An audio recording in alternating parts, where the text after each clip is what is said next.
Après leur première mission, les apôtres se réunissent auprès de Jésus et lui rapportent tout ce qu'ils ont fait et enseigné. Il leur dit : « Venez à l'écart dans un endroit désert et reposez-vous un peu. » De fait, les arrivants et les partants étaient si nombreux qu'on n'avait même pas le temps de manger. Ils partirent donc dans la barque pour un endroit désert à l'écart. Les gens les virent s'éloigner et beaucoup les reconnurent. Alors, à pied de toutes les villes, ils coururent là-bas et arrivèrent avant eux. En débarquant, Jésus vit une grande foule. Il fut saisi de pitié envers eux, parce qu'ils étaient comme des brebis sans berger. Alors, il se mit à les instruire longuement. Acclamons la parole de Dieu.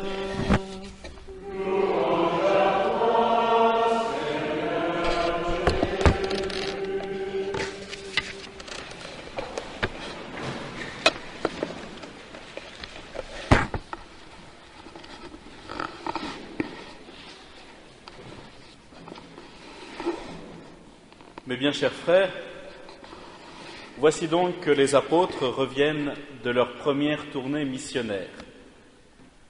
Ils sont sans doute pleins d'enthousiasme. Pour la première fois, en effet, ils ont été associés directement à la mission même du Christ. Ils ont annoncé la bonne nouvelle. Ils ont révélé à ceux qui les écoutaient la proximité du royaume. Ils ont guéri les malades et expulsé les démons. Et pourtant, les apôtres ne sont qu'au début de leur mission. Ils vont apprendre du Christ qu'il ne suffit pas de prêcher ou d'opérer des miracles. Il faut encore donner sa vie. Cet apprentissage ne se fera pas sans difficulté ni résistance. Le premier appel de l'Évangile est souvent enthousiasmant. Il a la fraîcheur des fiançailles, mais il en a aussi les naïvetés et les illusions.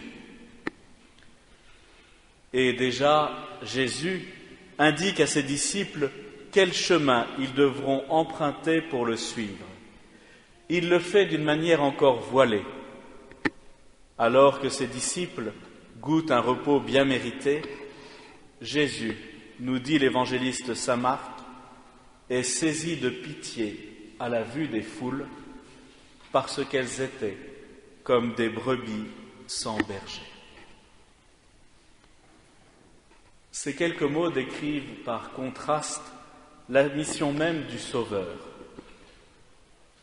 Saint Jean nous dit que le Christ est venu rassembler dans l'unité les enfants de Dieu, c'est-à-dire tous les hommes, dispersés par le péché. Et le même Saint Jean nous rapporte les paroles de Jésus qui se présente à nous comme le bon pasteur, celui qui donne sa vie pour ses brebis. Car ce sentiment de pitié habite le cœur de Dieu depuis le péché de nos premiers parents. Chaque fois que les hommes font l'expérience douloureuse du mal, du mensonge et de la haine, il apparaît clairement qu'ils sont comme des brebis sans pasteur. Le démon, dans la tradition biblique et dans l'histoire de l'Église, est celui qui divise. Il cherche à soustraire l'homme à son Créateur. Il veut rendre inopérant le salut réalisé par Jésus-Christ. Il agit directement contre le Saint-Esprit qui rassemble tous les sauvés dans une même foi et dans une même charité. Quel est le rôle, la mission du berger ? L'Ancien Testament nous offre de multiples illustrations de cette belle, grande, nécessaire et redoutable vocation. Le berger, le pasteur, est celui qui rassemble le troupeau, qui lui donne force et cohérence. Il le protège aussi contre les loups. Il le soigne.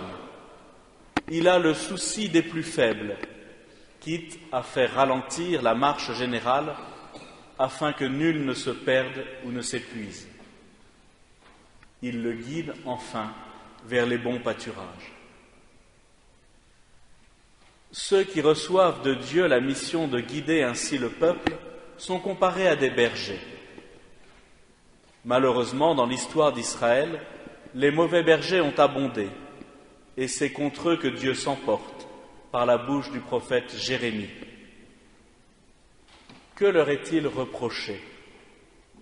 De ne pas s'occuper du troupeau, de négliger par paresse ce que Dieu leur a confié. De fait, de mauvais rois, des prêtres infidèles, des faux prophètes jalonnent douloureusement l'histoire du peuple de Dieu. Et ils seront jugés sévèrement par le Seigneur lui-même.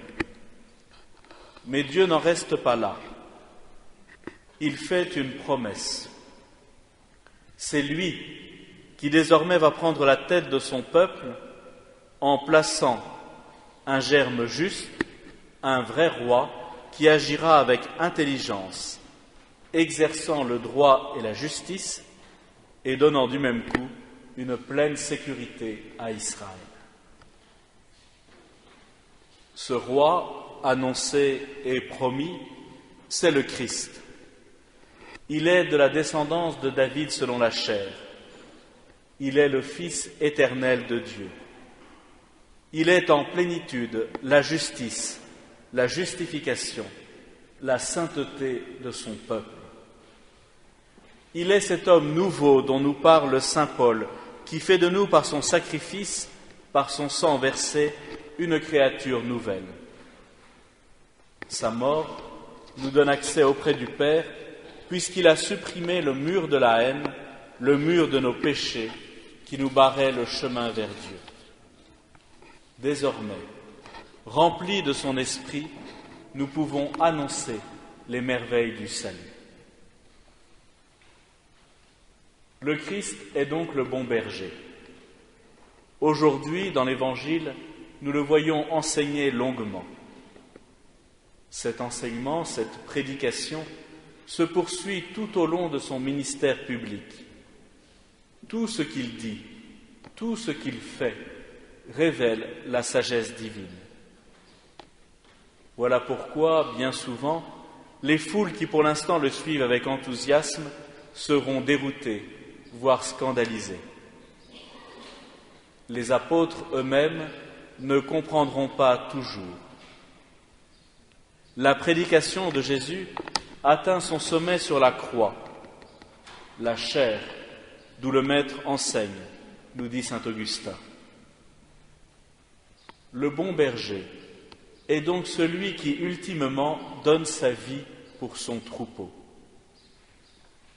Nous comprenons alors combien la mission de berger, la vocation de pasteur, n'a été correctement et parfaitement accomplie que par le Christ lui-même. Certes, le Seigneur associe à son œuvre, à sa mission, certains hommes. Ceux-ci participent à la charge pastorale du Christ lui-même. Les évêques et les prêtres ont donc à imiter, ou plutôt à suivre Jésus qui donne sa vie pour ses brebis. S'ils ne manifestent pas aux yeux des hommes la présence du Christ bon pasteur, alors le drame de la dispersion et du désordre rend quasi impossible le salut. Voilà pourquoi, mes bien chers frères, il faut encore une fois prier pour vos pasteurs, qu'ils aient le courage, l'audace, la persévérance d'annoncer sans relâche le Christ et de célébrer avec foi et dignité les mystères du salut. Qu'ils refusent tout respect humain pour rendre plus efficace encore la parole divine. Qu'ils communient plus étroitement encore au sentiment même du Christ qui, aujourd'hui comme hier, a pitié des foules fatiguées parce qu'elles n'ont pas encore entendu la parole de vérité. Vous contribuerez ainsi directement et spirituellement à la rédemption du monde et donc à votre propre salut. Amen.